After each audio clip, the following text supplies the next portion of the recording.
The Veyra Cycle. Chapter 2. Realization. Daren's hands clenched slightly as he struggled to comprehend what had just occurred and why his wife stayed quiet. He assumed their son had already completed the manifestation ritual and was eager to hear all the details. Samira, what did Aeron manifest?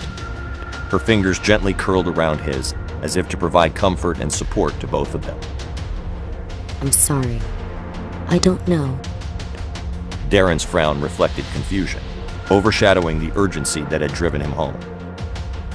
You don't know what kind of Veyra he manifested? Samira shook her head, her gaze lowering once more. I don't know what happened. There's no Veyra resting near him. The words settled into the room, heavier than silence. In Valtheris, children failing their manifestation were rare. Only a few cases had ever been recorded, and each of them had appeared in the first year of the bloom cycle.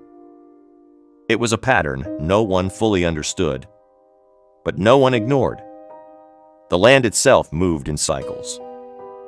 7 years of life and 7 years of fracture.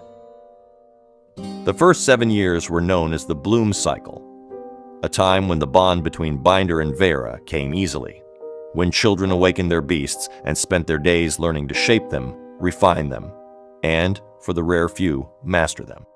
Becoming a paragon was the dream of every child in Eldra. The subject of achieving a paragon state was never formally discussed within the academy or documented in official records, as permitted by the military. Instead, it persisted in stories, quietly transmitted through generations, often believed only halfway or dismissed entirely. It was more than strength, more than rank or recognition. Achieving that state meant that the binder and their Veyra no longer conflicted or forced power into shape. Instead, they moved together in perfect harmony, acting as one. A paragon was respected by sovereigns of all the governing houses in the kingdom of Valinor and feared by every unbound beast in the land.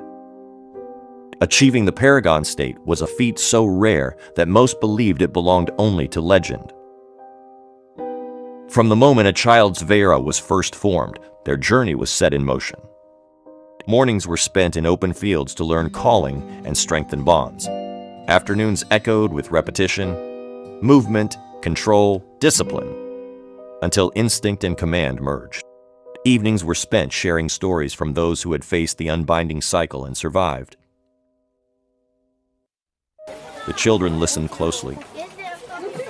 The veterans spoke of wardens who held their ground when others faltered, of strikers who shaped their Veyra with effortless precision, and of sovereigns whose presence alone could quiet the chaos of a breaking world. For most binders, surviving the unbinding cycle without giving in was tough enough. Many never made it back home. The few who did return live among ordinary people as heroes of the unbinding cycle. Every child who became a binder in Eldra sought that recognition. Every child except one. Because for Aeron, there was no path to follow, no form to refine, no bond to strengthen, only silence and a future no one knew how to name. After the bloom, the unbinding cycle returns.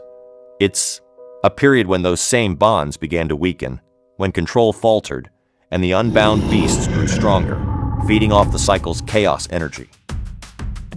It was a time marked by uncertainty, where danger came from beyond the wilds, but also from within the bonds themselves. Struggle became constant, and loss was no longer rare, but expected. Some bonds broke entirely, and those were the ones people feared the most. A detached Veyra transforms into an unbound beast.